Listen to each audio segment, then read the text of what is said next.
नमस्कार दोस्तों, आप देख रहे हैं यूएई का best Hindi news channel UAE news Hindi. आज के समाचार आपको ज्योति द्वारा सुनाए जाएंगे। तो शुरू करने से पहले जो लोग हमें पहली बार सुन रहे हैं, प्लीज़ सब्सक्राइब का बटन दबाएं, वीडियो को लाइक करें और बेल आइकन पर क्लिक करें। यूएई की ताज़ा तरीन खबरों के लिए अब आप हमें इंस्टाग्राम और फेसबुक पर भी फॉलो और लाइक करें, जिसका लिंक डिस्क्रिप्शन बॉक्स में दिया गया है, ताकि यूएई की हर खबर से अपडेटेड रहें।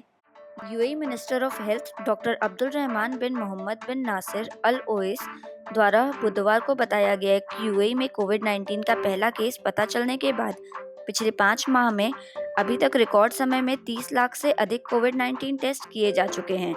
यूएई द्वारा इस कोविड-19 चैलेंज के असरदार तरीके से लड़ने की अपनी क्षमता सिद्ध कर दी है।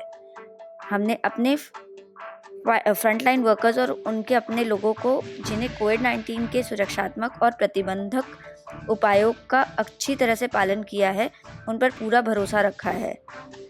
हमारे बुद्धिमान लीडर्स के दिशा निर्देशों के लिए उनका धन्यवाद है। कोविड-19 के पर कैपिटा स्क्रीनिंग मामले में यूएई विश्व में प्रथम स्थान पर पहुंच गया है।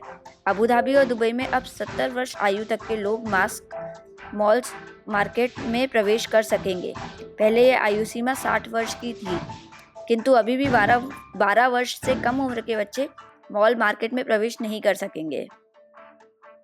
National emergency crisis and disaster management के प्रवक्ता डॉक्टर सैफ अल धरारी द्वारा बुधवार को बताया गया कि यूएई से बाहर यात्रा करने के लिए उन स्थानों की 3 श्रेणी को बांटा गया है। 1 लो रिस्क, जहां कोई भी जा सकता है। 2 मीडियम रिस्क, जहां विशेष कार्यों के लिए ही जा सकते हैं। 3 हाई रिस्क, नो ट्रैवल वाले स्थान हैं। विदेश यात्रा करने के इच्छुक लोगों को मिनिस्ट्री ऑफ फॉरेन अफेयर्स की तौजुदाई सर्विस के लिए रजिस्टर करना होगा। कोरोना नेगेटिव होना ज़रूरी होगा। इंटरनेशनल हेल्थ इंश्योरेंस ज़रूरी होगा और एयरपोर्ट पर कोविड-19 सुरक्षा उपायों का पूर्ण पालन करना होगा। 38 डिग्री सेंटीग्रेड से अधिक तापमान वाले लोगों को आइसोलेट किया जाएगा और कोविड-19 के लक्षण वालों को अनुमति नहीं दी जाएगी। विदेशों से लौटने पर 7 से 14 दिन तक का क्वारंटीन में रहना होगा। 23 जून से चयनित देशों की यात्रा हेतु अनुमति दी जाने की संभावना है। विद्यार्थियों, राजनीतिज्ञों और आवश्यक सेवाओं में कार्यरत लोगों के लिए यह विशेष उपाय होगा। इस कार्यक्रम के प्रायोजक हैं दुबई के श्रेष्ठ movers and packers and logistic solution provider हॉनो के प्लीज। हॉनो के प्लीज द्वारा पैकिंग, मूविंग, शिफ्टिंग, फिक्सिंग आदि कार्य पूर्ण कुशलता, सुरक्षा एवं सावधानी से वेल स्किल्ड कर्मचारियों द्वारा रीजनेबल रेट्स पर किए जाते हैं। हॉनो के प्लीज द्वारा कंपनीज को लॉजिस्टिक सॉल्यूशन जैसे रेंटल ट्रक्स, बाइक्स, ट्रेलर्स आदि भी उपलब्ध कराए जाते हैं। संपर्क के लिए वेबसाइट honokePlease.ae को विजिट करें और कॉल करें। डिस्क्रिप्शन बॉक्स में सारी डिटेल्स दी गई हैं। यूनाइटेड नेशंस की एक रिपोर्ट में गुरुवार को बताया गया कि पिछले 1 वर्ष में लगभग 8 करोड़ लोग हिंसा और उत्पीड़न के कारण विस्थापित होने को मजबूर हुए हैं। पिछले 1 दशक में विस्थापितों की संख्या लगभग दुगनी हो चुकी है। कई लोगों को विदेशों में शरण लेनी पड़ती है और कई लोग अपने ही देश में विस्थापित होते हैं। विश्व में मजबूर विस्थापितों की संख्या 1% से अधिक है। 97 में से 1 व्यक्ति विस्थापित है। 79.5 मिलियन विस्थापितों में से 45.7 मिलियन ऐसे हैं जो अपने ही देश में अपना घर छोड़कर अन्य स्थानों को पलायन कर गए हैं। बाकी के लोग अन्य देशों में शरणार्थी के रूप में रह रहे हैं। 2/3 विस्थापित 5 देशों में हैं, जिनके नाम हैं Syria, Venezuela, Afghanistan, south Sudan एवं म्यांमार। पिछले 1 वर्ष में सबसे अधिक विस्थापित कांगो, साहेल, यमन और सीरिया से हुए हैं। विस्थापितों में 30 से 34 मिलियन बच्चे हैं।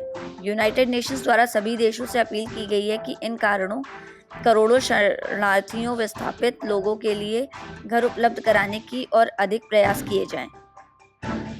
15 जून रात्रि में चीनी सेना द्वारा भारत के 20 सैनिकों की हत्या करने के बाद दोनों देशों के बीच तनाव बरकरार है। दोनों देशों के विदेश मंत्री के बीच टेलीफोन पर हुई बातचीत के बाद भी कोई समाधान नहीं निकला है। भारत के प्रधानमंत्री श्री नरेंद्र मोदी ने कल 17 जून को कहा कि हम भारतवासी शांति चाहते हैं, किंतु भारत की अखंडता और संप्रभुता से कोई समझौता नहीं किया जाएगा। हमारे सैनिकों का बलिदान व्यर्थ नहीं जाएगा। भारत के राज्य मणिपुर में 9 विधायकों के दल बदलने के कारण वहां सत्तारूढ़ भारतीय जनता पार्टी की सरकार अल्पमत में आ गई है। अब वहां कांग्रेस के नेतृत्व में सरकार बनने की संभावना है। चीन के वुहान शहर के निवासी जोहू का वजन जो लॉकडाउन से पहले 117 किलो था, वो लॉकडाउन के 5 महीने में 101 किलो बढ़कर 278 किलो हो गया है। उनकी हालत गंभीर होने पर 1 जून को आईसीयू में भर्ती कराया गया और यह ज्ञात हुआ कि उन्हें हार्ट फेलियर और रेस्पिरेटरी डिसफंक्शन हुआ है। 9 दिन उपचार के बाद अब उनकी हालत स्थिर एवं जनरल वार्ड में शिफ्ट किया गया है। विदेशों में फंसे 75,000 से ज्यादा प्रवासी पाकिस्तानी नागरिकों को वापस स्वदेश ले आया गया है। 1 माह में बाकी प्रवासियों को वापस लाया जाएगा। हर हफ्ते लगभग 43,000 पाकिस्तानियों को वापस स्वदेश लाया जाएगा, जिससे के लिए 250 फ्लाइट्स प्रति हफ्ते चलाई जाएंगी। पाकिस्तान में अभी कुल 1,54,760 कोविड-19 केसेस हैं और 3,093 मृत्यु रिपोर्ट की गई हैं। आज का gold rate 18 carat 161.50, 21 carat 188.25, 22 carat 197.50, 24 carat 210.25 प्रति ग्राम है।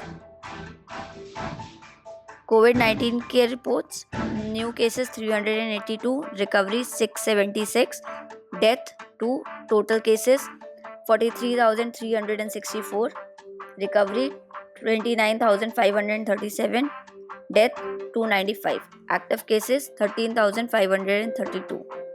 हमसे जुड़े रहने के लिए धन्यवाद। यूएई न्यूज़ हिंदी, खबरें अपनों की अपनों के लिए। मैं आकांक्षा कल फिर मिलूंगी आपसे। तब तक आप अपना और अपनों का ख्याल रखें। वी आर ऑल रिस्पॉन्सिबल, हम सभी जिम्मेदार हैं। शुभ रात्रि, शब्बा खैर, सत श्री अकाल।